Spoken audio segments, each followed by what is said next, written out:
Ladies and gentlemen, I want to welcome you back to this August Samuel Adams Returns. Those anti-federalists did get a lot correct, and this is Tom Novolis, your host. And this program is going to go into more than 3 segments. So as you listen to this at Liberty Works Radio Network and you get the 3 segments, there's more than the 3 segments, and you'll have to go to samueladamsreturns.net to get everything that I'll be talking about. And so true to all of those and my friends down there at the Christian radio station in South Central Ohio. I would ask you to do the same because you only get the first and third segments, and it's critical that you hear everything.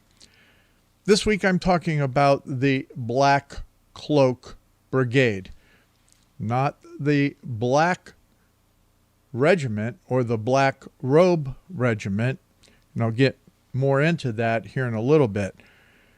But where I want to open up with is from none other than the life of Samuel Adams, and this was written back in the 1800s. But it's important that you understand that what I was reading this past week in relationship to what is going on, I saw this in the Federalist.com, I saw this in other media, where this is a spiritual war. It's not just a political war. If you think things are political only, then you have no understanding of the truths of the foundation of this nation, nor are you receiving truth from your church.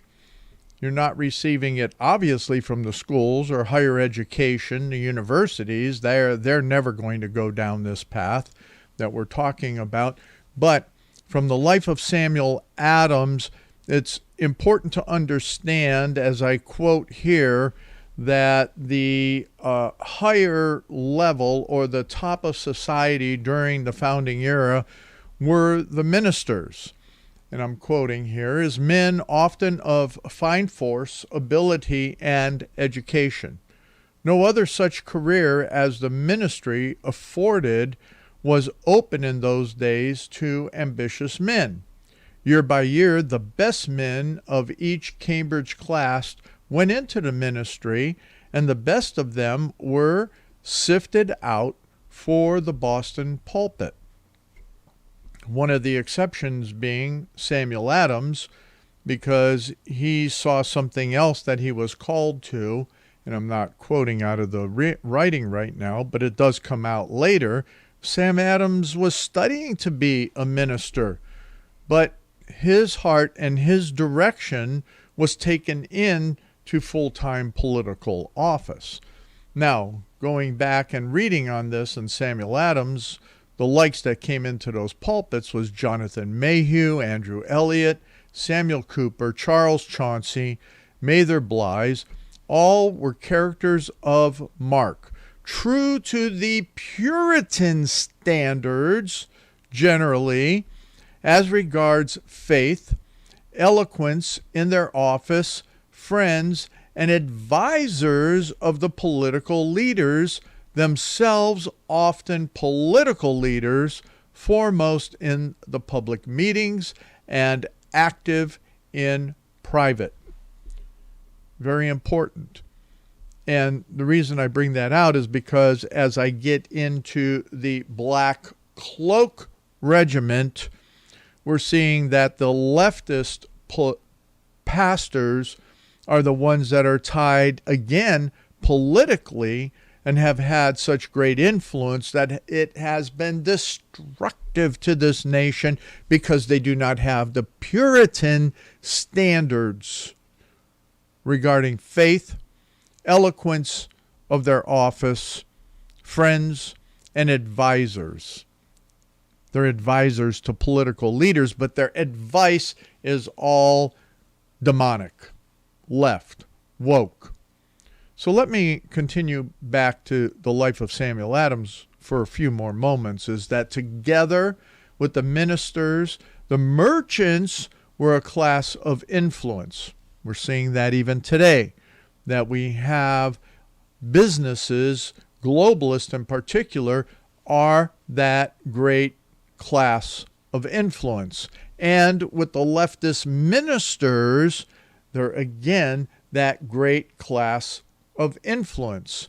Nothing could be more bolder than the spirit in those days of Boston commerce. In the ships built at the yards of the town, the Yankee crews went everywhere through the world. Timber, tobacco, tar, rice from the southern colonies, wheat from Maryland, sugar and molasses from the West Indies sought markets all over the world in New England craft. The laws of trade were complicated and oppressive, no different than they are today. But every skipper was more or less a smuggler and knew well how to brave or evade the authorities. There was a lot of wealth that flowed into the Boston merchants, and we can go on with that.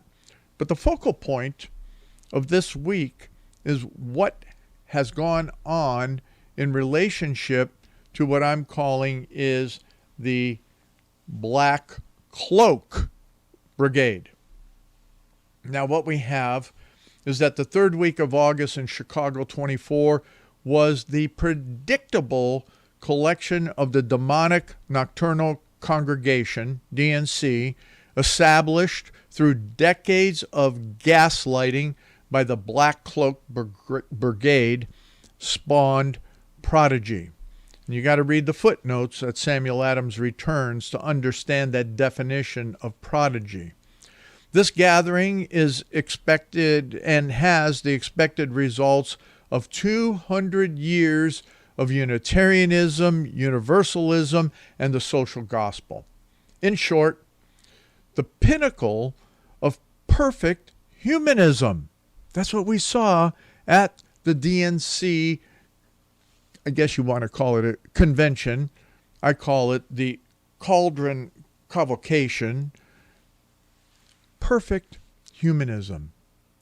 The resulting assemblage inside mesmerized by the gaslighting, and I'll talk about that a little bit more. What is gaslighting? A little further down. Those gaslighting high priests and priestesses. They're at the pulpits or at the podium, if you will. While outside, the co-opted throngs of gargoyles spout the vitriol venom of invasive radicals and indoctrinated subversives.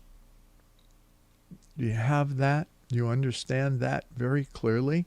Unlike the Black Regiment or the Black Robe Regiment that we hear so much about, the Black Cloak Brigade is more than the Tory or British sympathizer ideology and theology of the colonial era. The emphasis of the Black Cloak Brigade is best found through the second definition for a cloak in Webster's 1828 dictionary. And here it is as a noun, is that definition. A cover, that which conceals, disguises, or pretext. An excuse, a fair pretense, as a transitive verb, to hide, to conceal, to use a false covering. Instead of the patriot pastors of the nation's founding era, in our present age, we have virtual hooded black cloaks who are concealing their humanism, socialism, and even occultism through a fair pretense of Christianity. The majority of the various Protestant denominations noted in the background quote below, which I'm going to get to, now reject the biblical Reformation theology of the Black Regiment or the Black Robe Regiment. These modern skeletons of the founding era denominations or era denominations are the purveyors of deception, rage, pre-flood Romanesque perversions and vain murmurings, which Psalm 2:1 clearly identifies. And Psalm 2:1 is, "Why do the heathen rage and the people murmur in vain?"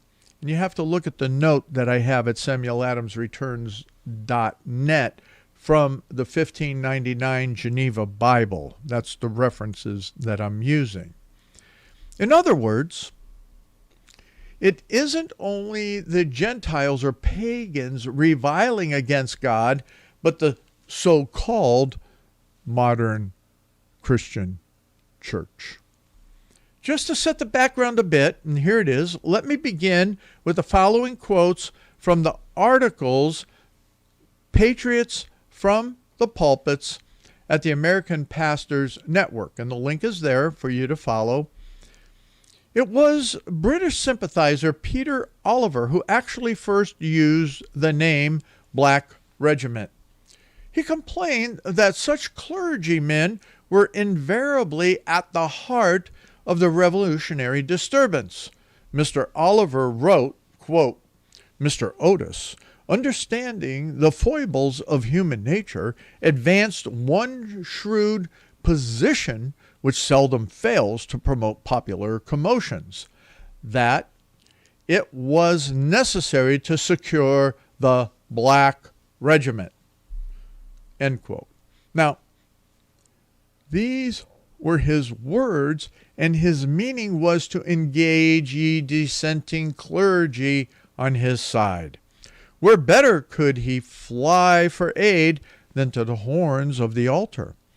This order of men, like the predecessors of 1641, and you have to remember, English history, 1641 was one of the main Reformation revolutions in England.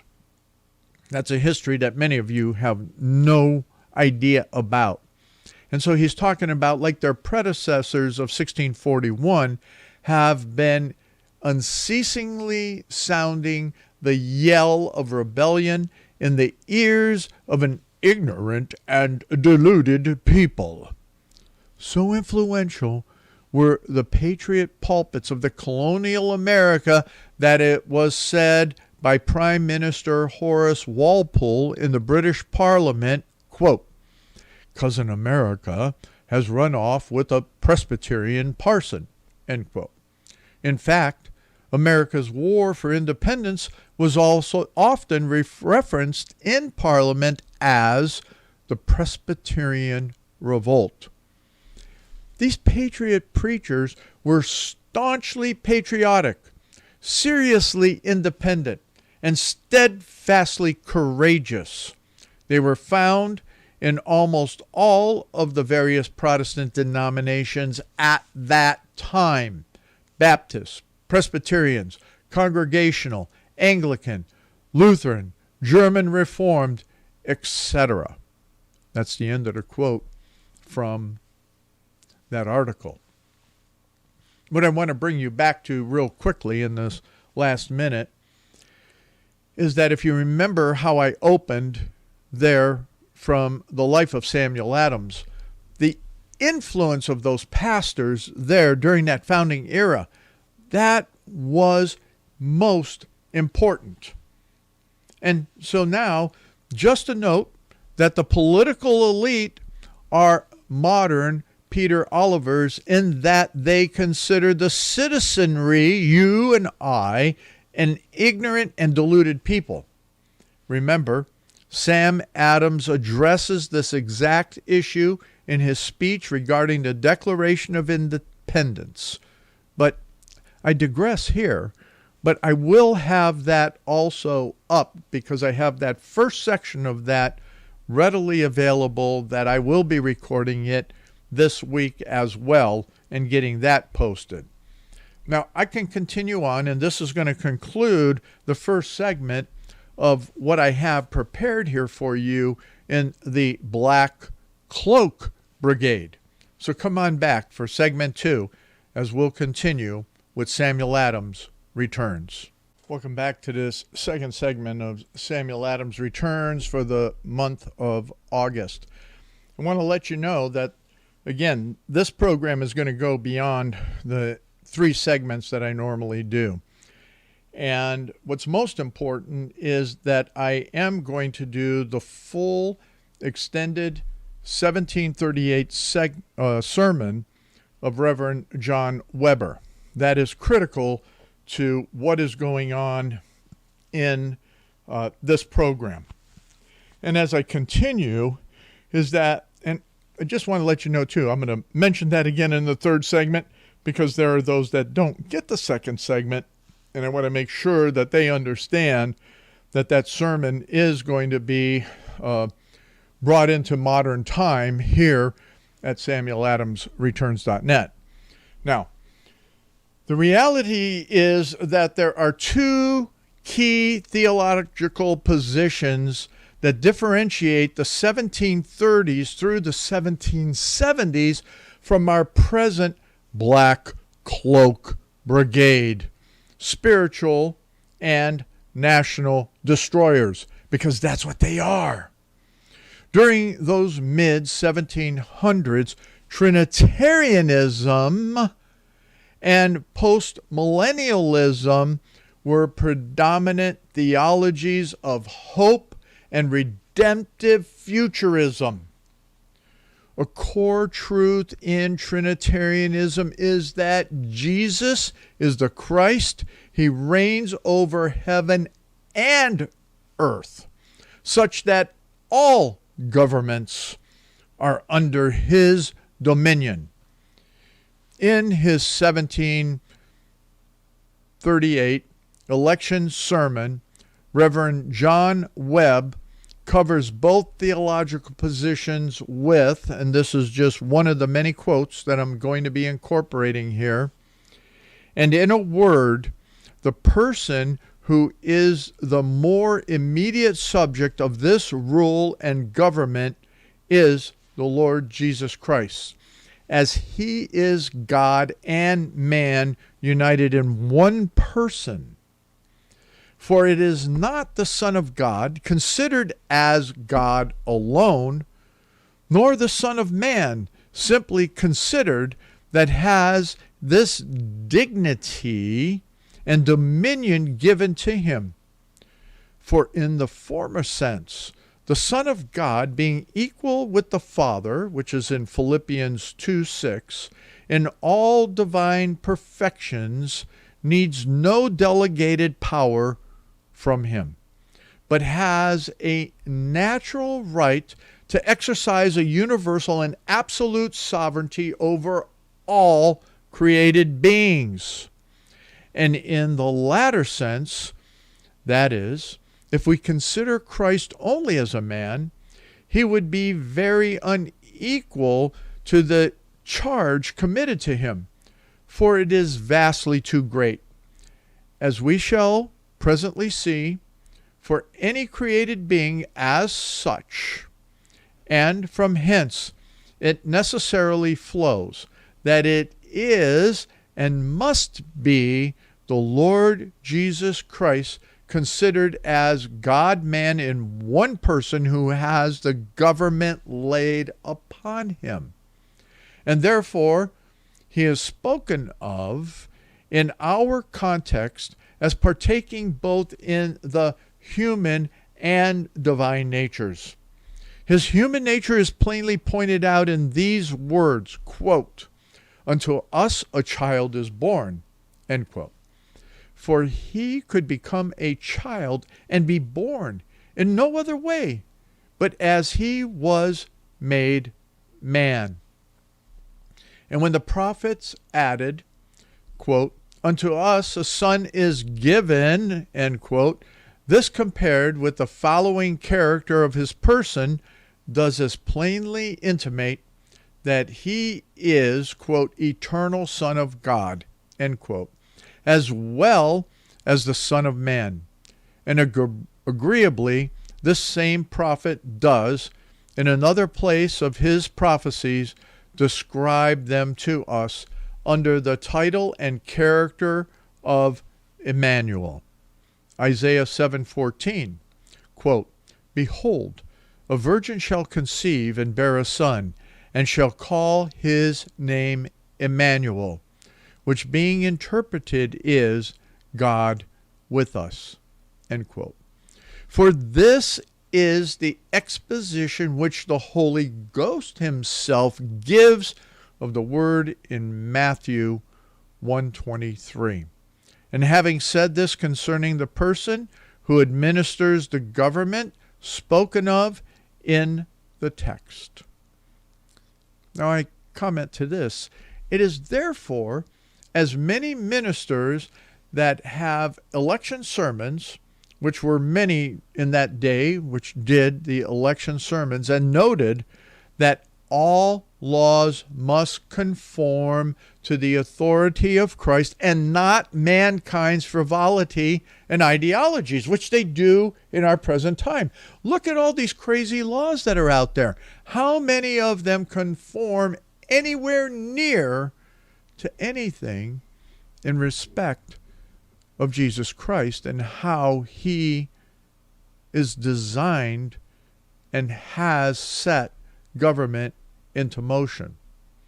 Reverend Webb puts it this way: "And to this purpose, you, rulers, must employ your superior powers and talents so as to make the civil administration in the most effectual manner to observe the great end of the Redeemer's kingdom. And this may be done not by making and executing laws with the design to oblige the consciences of men in matters of divine faith and worship, for this is a royalty of Christ, a flower in his crown, which he has reserved only to himself. But it may be done by distinguishing the most faithful subjects of Christ with the more peculiar, special smiles of government, and by setting before the people a bright example of every Christian grace and virtue." That's what is supposed to happen in good government, especially for those that would understand what it means to be a Christian leader. Not just in government, but in business as well. But you see, we didn't teach these Puritan principles any longer. For the last 200 years, they have not been taught, especially in these United States. Therefore, we have lost these ideas of truth. Not saying that they were all there at that time as well, but let it be clear that this was the direction that was being brought to bear by these ministers that had this influence in politics as well as other areas of business and life. Now, I just want to start, as we get close to the end of this second segment, a quick topic of the Burning Man sovereignty with the Black Cloak Brigade. You're looking at me very strangely and saying, what are you talking about with the Burning Man sovereignty? My reference to Burning Man sovereignty is that it is directly connected to the pulpit and political teachings of the Black Cloak Brigade, presenting the theology of man's humanistic sovereignty over Jesus' sovereignty. Why do we see major denominations fully accepting every demonic perversion as acceptable to a loving God? The interest in this conglomeration of human individualism is precisely the, quote, individual and all that centers on oneself in a cacophony of anti-establishment, self-defined religiousness, and a non-denominational temple and recurring burning rituals at Burning Man. At Burning Man, so-called religious groups offer judgment-free, radically inclusive rituals that seem to grow more popular each year. Burning Man is about glorifying man through spiritualism, thereby marginalizing the God of the Bible, good governance, and God's judgment and justice. To all that, Reverend Webb would say, and as the more public, so the more private affairs of mankind are under the governments and direction of our Lord Jesus Christ. For he is perfectly acquainted with every individual person in the world and knows all that belongs to him. Yes, he searcheth the very heart of the children of men and turns them which way soever he pleaseth, even as the rivers of water are turned. And hence it is he makes the godly to be his willing people in the day of his power. Psalm 110:3. And directs the counsels and actions of the wicked, even contrary to their own intentions, so as to accomplish his own most glorious designs. As we may see in the instances of the king of Assyria spoken of in the 10th chapter of Isaiah, for his private design was plainly to destroy and to cut off nations, not a few. Verse 7. But our sovereign Lord overruled him and his management, so as only to correct and reform a degenerate people, as we find in the following context. And thus I have considered the dominion of Christ as it is exercised over all things, and more especially over angels and men, both good and bad. And now there remains but one thing more to be spoken to under this head, or under this idea. I don't know that I'm going to have time to get into all of it, but where I'd like to go here quickly is that in simple terms, those pastors and ministers in various denominations who ascribe to all the social, economic, and humanistic theologies of modernism are deniers of the divinity of Jesus Christ. Reverend Webb notes, and therefore, by the way, we may with propriety enough take notice of the gross contradictions and idolatry which these men, in the way of their reasoning and practice, run themselves into, who deny the divinity of Christ in the highest sense of the word, and yet, at the same time, own that all divine perfections belong to him, besides self-existence, absolute supremacy, and independency, which they would have be the only incommunicable characters of the one supreme God, and also allow that divine honors are due to Christ on the account of his dignity and dominion.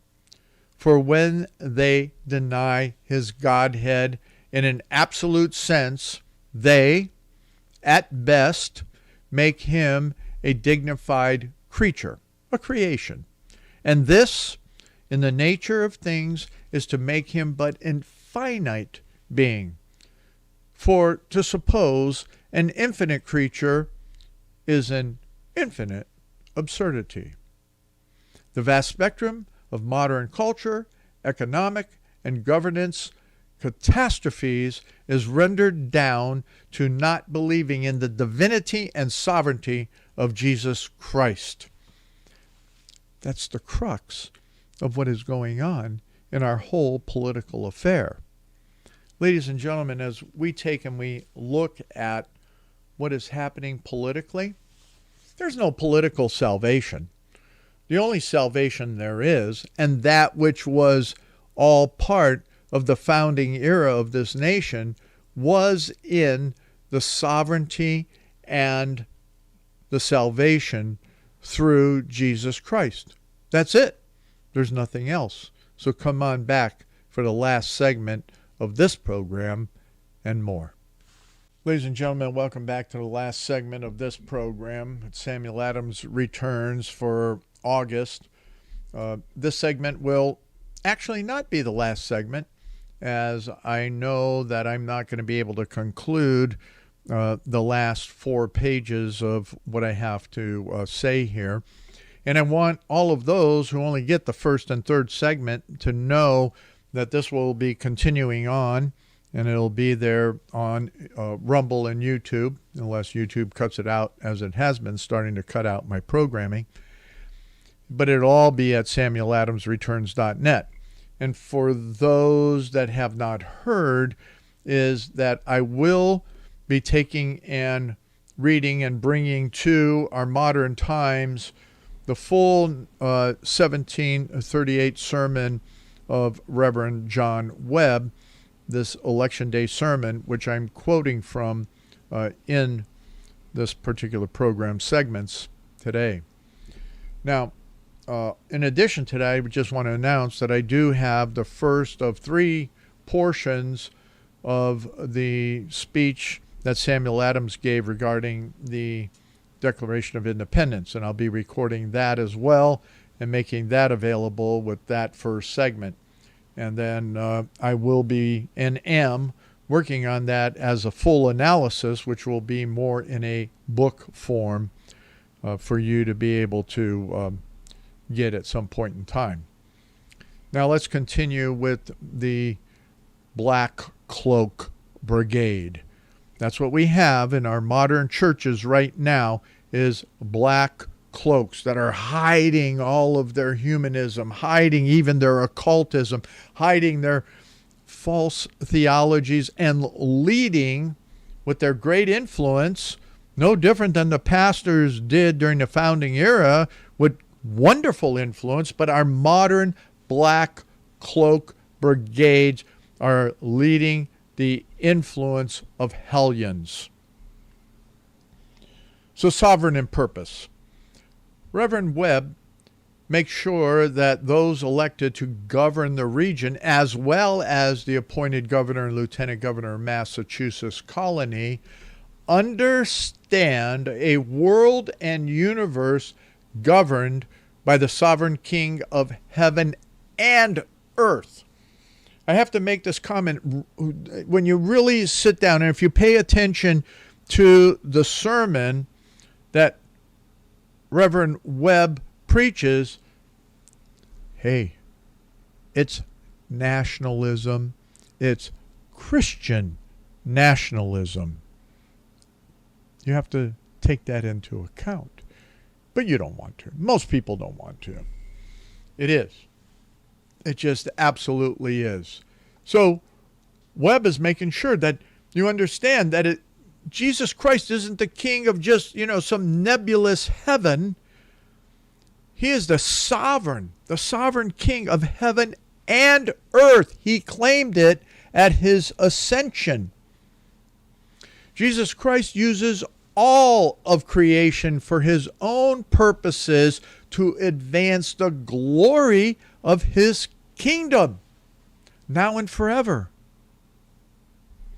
Webb puts it this way.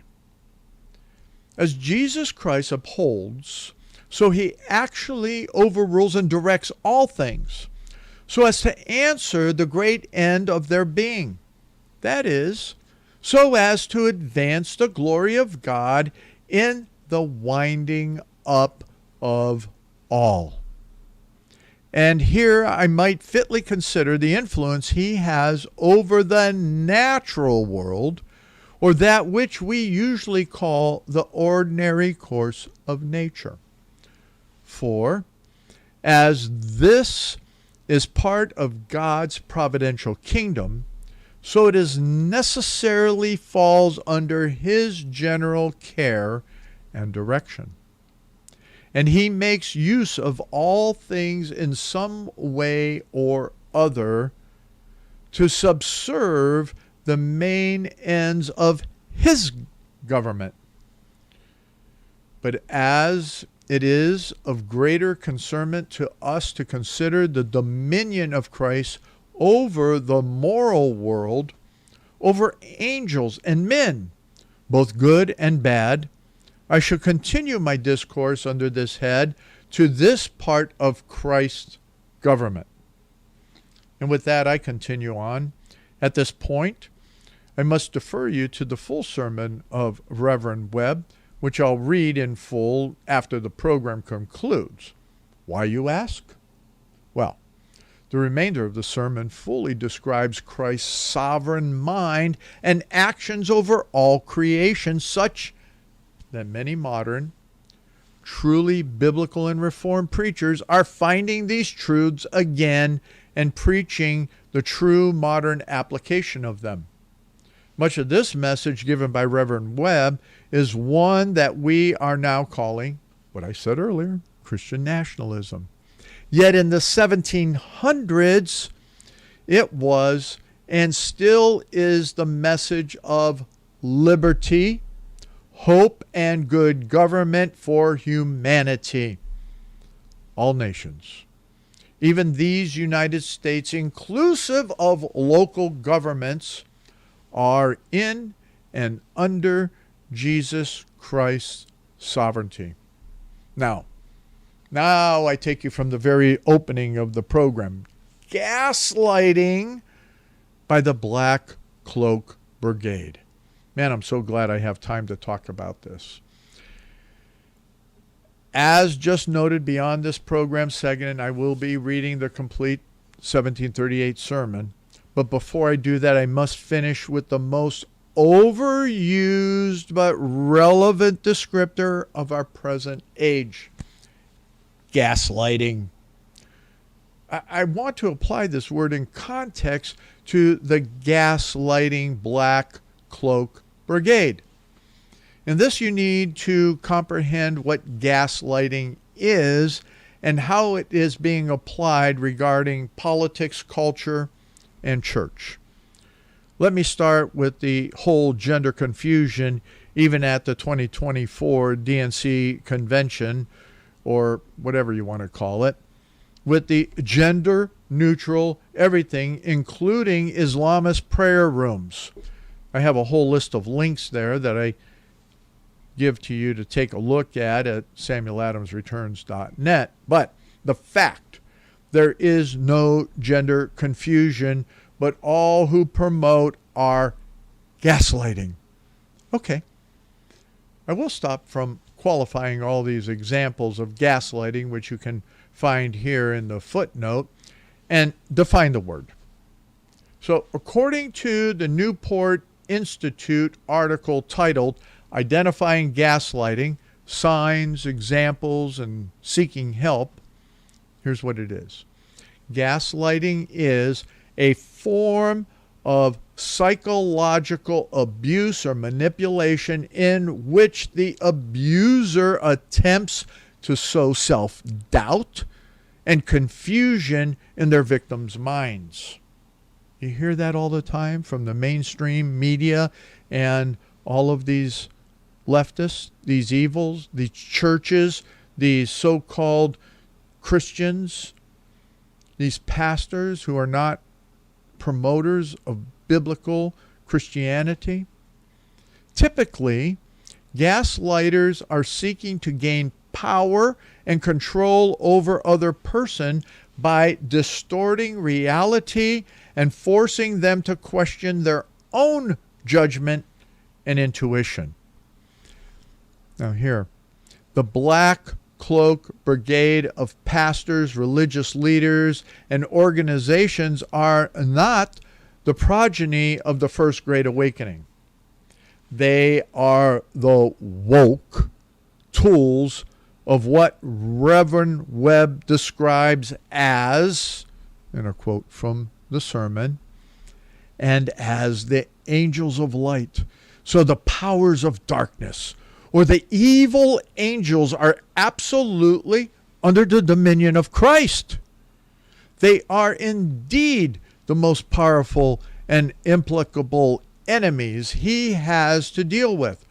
But, however, as our great Redeemer is the angel spoken of in Revelations 20, Verse 1, quote, who has the key of the bottomless pit, and a great chain is in his hand, end quote. He either permits or restrains them at his pleasure. And when at any time he gives them leave to exert their power and vent their rage and malice, he overrules them and their actions so as to accomplish the great ends of his own government, contrary to their own inclination and endeavors, as when he made them to confess him to be the Son of God, in Luke 4:41, and to be the means of his death, as in John 13:17, whereby the kingdom and works of the devil was to be destroyed. For upon this great event we read in Colossians 2:15, of his spoiling principalities and powers, and making a show of them openly, triumphing over them in his cross. End quote. The reality is that these minions of the powers of darkness, these cloaked gaslighting ministers, are short-lived. And I have more here to say, from which Reverend Webb wants us to consider as the true justice of Christ. And in that, I need to make this mention, so in case we run out of time, is that in his justice for sinful nations, God uses these enemies, as I said, he'll use them for his own power and dominion to prove his kingdom. When we're a sinful nation, as we are in these United States, we're under judgment, justly and rightfully so. So, Reverend Webb writes, but as I have not time to illustrate this in all the particulars, I shall on this occasion only name the infinite mercy and justice of God, which appear with the distinguishing glory in the reign of our Lord Jesus Christ. For when, on the one hand, we consider Christ, quote, as the head over all things to the church, as in Ephesians 1:22, we have the most rapturous or the most enlightening and enjoyable discoveries of the infinite grace and mercy of God and of all other divine perfections that are more nearly related to them, not only in his continual care to defend them against all the power and rage of earth and hell, which are now in combination against them, to assist them under all their weaknesses, to comfort them under all their sorrows, to carry on and perfect his own work in them, and to conduct them at length safe into the immediate presence and enjoyment of God, where grace will be the subject of the everlasting song of praise. So on the other hand, when we consider Christ as Lord of all and exerting his power over his enemies, here we have the most awesome manifestation of infinite holiness, justice, and righteousness in the judgment which he frequently executes on earth against sin and sinners, in the restraint he continuously lays upon his implacable enemies, in the frowns of his indignation which they are perpetually under, and in pouring out all the vials of divine wrath upon them in the world to come. And upon these accounts the apostle gives us to understand in the foresights of Philippians 2:11 that this first or last equal, and quote, every tongue shall confess that Jesus Christ is Lord, to the glory of God the Father. And yes, these United States suffer for the teaching and preaching of another gospel by the Black Cloak Brigade, the gaslighting gospel of modernism, with all the sins of the days of Noah, Nineveh, Rome, Athens, Judea, Samaria combined, and bringing out all of God's divine right and wrath until Christ's purposes are fulfilled and the glory of the Father is made known. Come on back for the remainder of what I have to say in the conclusion and then in the sermon itself. This segment is taking us now into the conclusion of the Black Cloak Brigade and then the beginning of the sermon that I'll be talking about and kind of splicing back into this as well. So the conclusion for now, when I really look at this, is there is a slow resurgence of the Black Regiment or the Black Robe Regiment. Unfortunately, the Black Cloak Brigade is deeply intertwined in the majority of the so-called Christian churches, denominations, or non-denominations. The false theology of the cloaked ones, the hooded ones, if you will, the ones who permeate culture, the political environment, and the educational institutions, result in the sabotage of self-governance and good government in general. None of this is new. If you do an honest search of history, European countries in particular have encountered much of what these United States are enduring presently. We must remember that God is not mocked.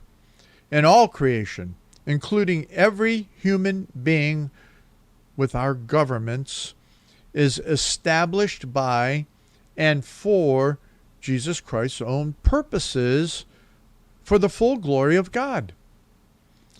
I hope that you'll listen to and read the full sermon that I'm presenting here. And I have the link to the 1738 sermon called The Government of Christ by Reverend John Webb.